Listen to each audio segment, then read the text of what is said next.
Avec nous, Mia Homsi, PDG de l'Institut du Québec. Bonsoir, Mia Homsi. Bonsoir. Alors, encore une augmentation du nombre de postes vacants et c'est le Québec qui enregistre la plus forte hausse. Est-ce que la crise, pour vous, est de plus en plus aiguë? Mais en fait, on le voit venir depuis longtemps, ces enjeux-là de main-d'œuvre. On le sait que les postes vacants sont en augmentation, vont continuer de l'être probablement. C'est tout à fait normal. Il y a plus de personnes qui sortent du marché du travail qui rentrent. Donc, à cause de notre démographie, surtout hors de Montréal, l'enjeu est beaucoup plus criant. Et ce qui se passe, par exemple, qui est particulier, c'est qu'il y a quand même plus de chômeurs aussi dans certains secteurs et plus de postes vacants dans d'autres. Donc, il y a comme un déséquilibre, si on veut, qui est temporaire.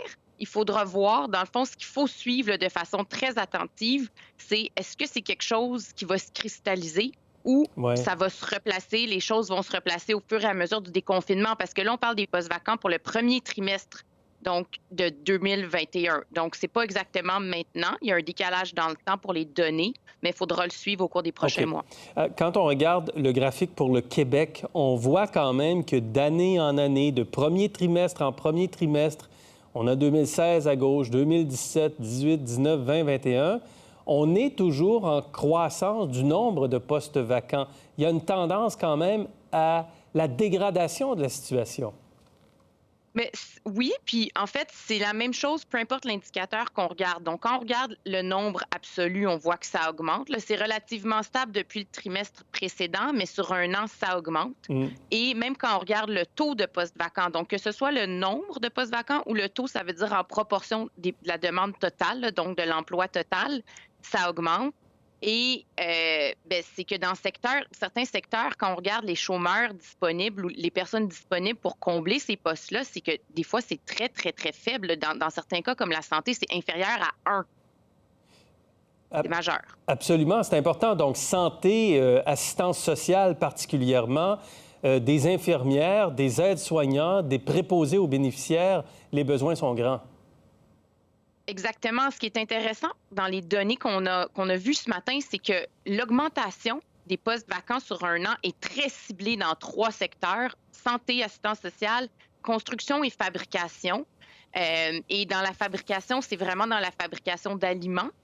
Donc, on essaie de voir un peu qu'est-ce qui fait qu'il y a des déséquilibres dans le marché du travail. Puis ce qui est intéressant, là, c'est que c'est des secteurs où est-ce que il y a des normes, il y a de la formation, il y a des règles institutionnelles ou des conditions salariales qui sont peut-être peu attrayantes et les gens veulent juste pas y aller, comme dans la Ouais. fabrication d'aliments. C'est majeur pour les prochaines étapes qu'on va vivre au niveau de la main-d'œuvre. Il faut se poser des questions sur ces rigidités-là. Parlons des solutions. Étude de la BMO, de la Fédération des chambres de commerce du Québec, qui dit qu'une partie de la solution passe par les Autochtones, par les Premières Nations. Est-ce que c'est de la pensée magique, j'ose dire ça, de penser qu'on va régler nos problèmes de main-d'œuvre en décidant que c'est soit les chômeurs qui vont combler les postes, les personnes handicapées, les gens des communautés autochtones? Mais moi, je pense qu'on n'a pas le choix de regarder ces avenues-là, sans dire que ça va régler tous les problèmes, parce que ça, c'est faux, là. Quand on regarde le volume, c'est souvent des très petits volumes.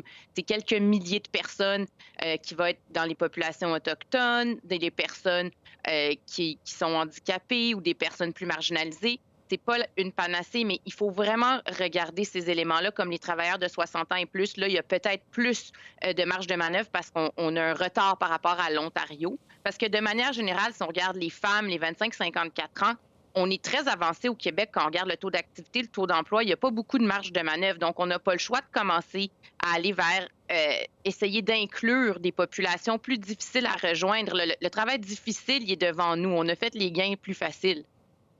Oui. Et là, l'étude, donc, propose de favoriser l'embauche de travailleurs autochtones par des mesures incitatives. Et on parle de crédit d'impôt et des stages, notamment, qu'on devrait axer sur les stages. Est-ce que ce serait une bonne approche? Mais moi, je pense que oui, justement, parce que c'est des personnes qui sont pas sur le marché du travail en ce moment, parce qu'ils ont probablement pas les qualifications requises dans certains cas. Il faut changer certaines habitudes qu'on a par rapport à quand on regarde les possibilités d'embauche. Peut-être que c'est des groupes que les entreprises considèrent pas. Puis je préfère qu'on mette des ressources publiques, puis du temps, puis de l'énergie pour essayer d'intégrer des nouvelles personnes que d'annoncer des nouveaux projets à coût de subvention pour qu'on annonce de la création d'emplois, que c'est juste du déplacement d'emplois d'une entreprise à une autre. Mettons l'argent puis l'énergie pour au moins attirer des nouvelles personnes sur le marché du travail. Absolument, très intéressant. Un dernier point sur l'immigration. Est-ce que l'immigration peut combler, et là, je vais vous demander un chiffre, 20, 30, 50 des besoins de main-d'œuvre? Bien, l'immigration, si on regarde les projections d'Emploi Québec, là, sur 10 ans, c'est 1,4 million qu'on a de personnes qui vont devoir remplacer les départs à la retraite puis combler les nouveaux besoins. On estime que c'est à peu près 22 de ces besoins-là qui vont être comblés par l'immigration. Ça, c'est à peu près 30 000 par année. Puis c'est les immigrants économiques. Ça donne un ordre de grandeur. Là. Ça peut être un peu plus, un peu moins, selon les efforts qu'on fait pour mieux les intégrer ou selon les seuils annuels. Mais je dirais que c'est entre 20 et 25 Parfait, c'est clair, ça. Merci beaucoup, Miam-Si. Merci à vous.